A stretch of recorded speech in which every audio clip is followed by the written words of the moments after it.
15 वर्षीय छात्रा समीक्षा की बेरहमी से हत्या कर शव बरामद किया गया है। अर्जन सेठी एक महत्वाकांक्षी फिल्म निर्माता है जो मनोरोगियों पर एक फिल्म बनाना चाहते हैं। फिल्म निर्माताओं से कई बार ठुकराए जाने और अपने परिवार के दबाव के बाद वह अपने बहनोई नरेंद्र सिंह, जो खुद एक पुलिस अधिकारी है, की मदद से हिमाचल प्रदेश पुलिस में एएसआई बन जाता है। जबकि अर्जन के पास एक महत्वपूर्ण रैंक है, पुलिस अनुभव की कमी के कारण उसके साथ एक धोखेबाज की तरह व्यवहार किया जाता है।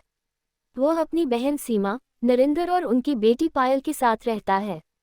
पायल स्कूल में मुसीबत में पड़ जाती है और अर्जन से मदद मांगती है, इसलिए वह स्कूल में उसकी टीचर दिव्या से मिलता है और दोनों में प्यार हो जाता है।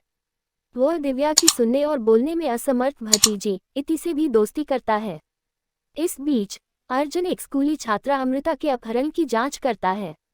अमृता के घर में मिली एक गुड़िया पर क्षत विक्षत होने के कारण अर्जन को समीक्षा और अमृता के मामले में समानताएं मिलती हैं, लेकिन अपने वरिष्ठ अधिकारी एसीपी गुड़िया परमार को समझाने की उनकी कोशिशें बेकार जाती हैं। कुछ दिनों बाद अमृता की क्षत विक्षत लाश मिली। कोरोना का सुझाव है कि अपराधी का तौर तरीका समीक्षा के समान है।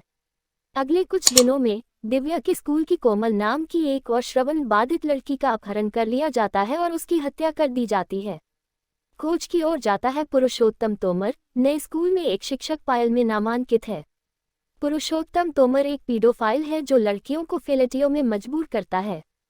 पायल खुद पुरुषोत्तम तोमर से बाल बाल बच जाती है जब अर्जन उसे एक अन्य शिकार से टिप मिलने के बाद पकड़ लेता है।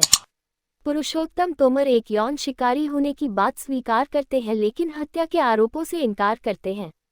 बचने के लिए वो परमार को बंदूक की नोक पर पकड़ लेता है, लेकिन अर्जन ने पुरुषोत्तम तोमर को गोली मार दी।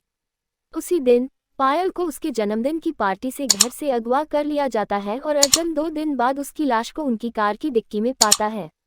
स्थिति को बदतर बनाने के लिए पुरुषोत्तम तोमर को गिरफ्तार करते समय अपनी बंदूक से गोली चलाने के लिए लापरवाही के लिए अर्जन को निलंबित कर दिया गया है। निराश और गुस्से में अर्जन अनौपचारिक रूप से कुछ पुलिसकर्मियों की मदद से खुद मामले की जांच करता है।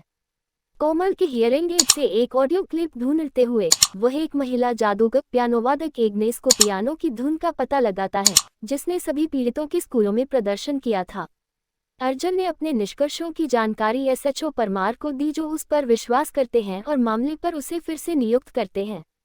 अर्जन को पता चलता है कि एग्नेस अपने पीड़ितों को बेतरतीब ढंग से मंच पर बुलाकर चुनती है, फिर अगले कुछ दिनों में उन्हें मार देती है और उसका अगला लक्ष्य आयशा नाम की लड़की होगी।